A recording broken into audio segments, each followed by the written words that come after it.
Hello everyone, this is Board Games and Bourbon. I'm Glenn Flaherty, and right now I want to tell you about New Bedford, which is a new to me Euro worker placement game that really has ticked off all the boxes between great production, immersive theme. It has easy to follow instructions, easy to teach instruction, engaging turns, and a fantastic solo mode that, especially in COVID times, made it really good. So let me talk about the merits. I also want to alleviate some concerns you might have had you heard that there's printing errors in it. Okay, so the thrust of the game. Well, in this game, you are playing, let's flip this over here.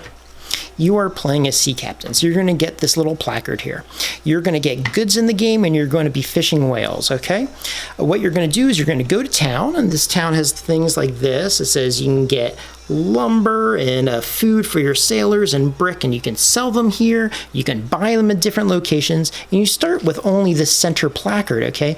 But as time goes on, there's the power to actually build buildings, and there's a wide assortment of building tiles that you can build at any time. By the way, look at that insert. These are the hard cakes that they eat to go out to sea, the bricks, the lumber. These are the ships for other players. It's really cool. So you go here, you start with a few resources, and then you trade them like any worker placement game to kind of build yourself up. And ultimately what you're going to do is you're going to go to the dockyard, you're going to pay wood to build your boat, and then you're going to get food to launch it, and you get to launch it for a certain number of days. The number of days that you launch it brings you further out. Then every round, every day you're there, you get to fish whales, and the whales are going to come from this bag. You don't know necessarily what you're going to get. They could be this whale over here that costs $4 to bring in, but is worth 2 points if you can do that. You might get this whale over here, for example. That's $2 to catch. You get 1 point if you get that, but you might also just get blank water or nothing. And this blank water is really cool because as the game goes on and people take the whales, you're left with more and more blank water, right? Kind of thematic. This is the money. The money looks really good.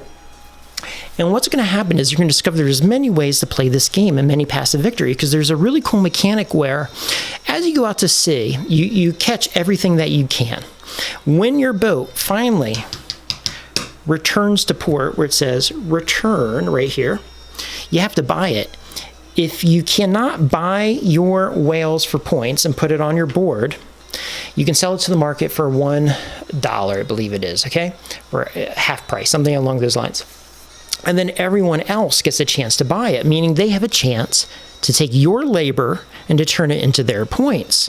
So how do they get money if they're not actually doing the fishing? Well, they went to the market and they might have done something else. They might have been going to spots where, let's say, like right here, where they get a bunch of resources. So they might have been getting bricks out the wazoo, which are worth 2 points. They might have been getting lumber worth 1 or food worth 1. And these tiles are really cool too, because the first person on any tile gets an extra something. Typically, some tiles will only allow one person to go there. Some will allow multiple, but the first one gets a kicker. So you can go here, get a bunch of resources, and then you can go to the general store up here and you can sell it. There's even tiles that'll pay you more for the goods. There's tiles that will also, instead of fishing, doing a 1-2 process, lets you do it in one step with one worker. You get 2 workers to start the game. So you can make money by getting resources and trading it in. You're also going to get money by building locations. Not only are locations going to be a point for you in the game, whatever you build, like this is player number 1, this is player number 2, you kind of segment what you're building. But when somebody visits it, they have to pay you to go there. So you're getting money that way. So you might make all your money in points by building buildings. You might make all your points by fishing. You might make your points by taking the money here and then buying the fish. And then there was a third way. I actually played this with 4 people, and we all had a different way of how to play the game, which was amazing. Now, as far as the solo mode, if you take these tiles and you flip them over, what you end up with are 4 different AI bots you can play against, and each one has a priority list of what they're trying to do, and they all play differently.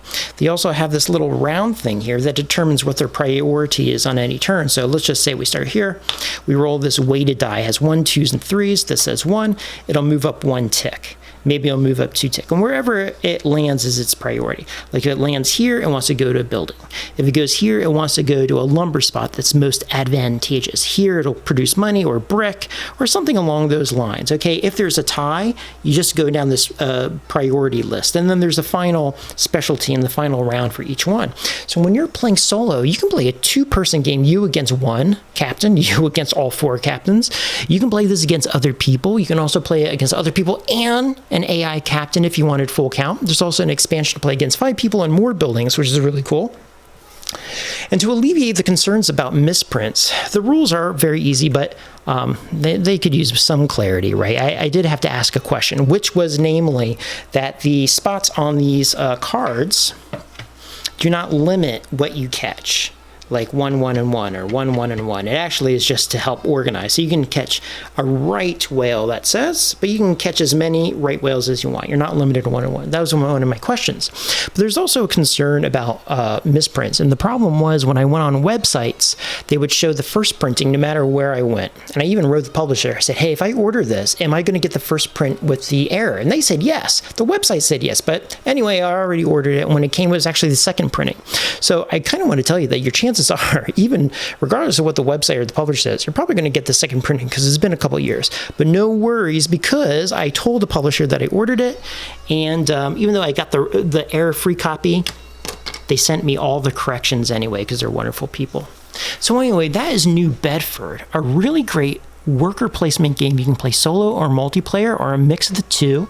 I've had no problems. Even the die that's weight is thematic. It's ivory colored, great artwork, very immersive in its theme, especially when you're whaling and the ocean becomes more ocean and depleted of whales.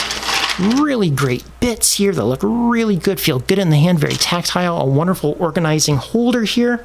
Can't talk about it enough. Can never overlook a game that's easy to get to the table and explain quickly. So that is New Bedford. If you have questions about gameplay, let me know. I'm happy to help. And until next time, friends, be well and Happy New Year. Talk to you soon. Bye.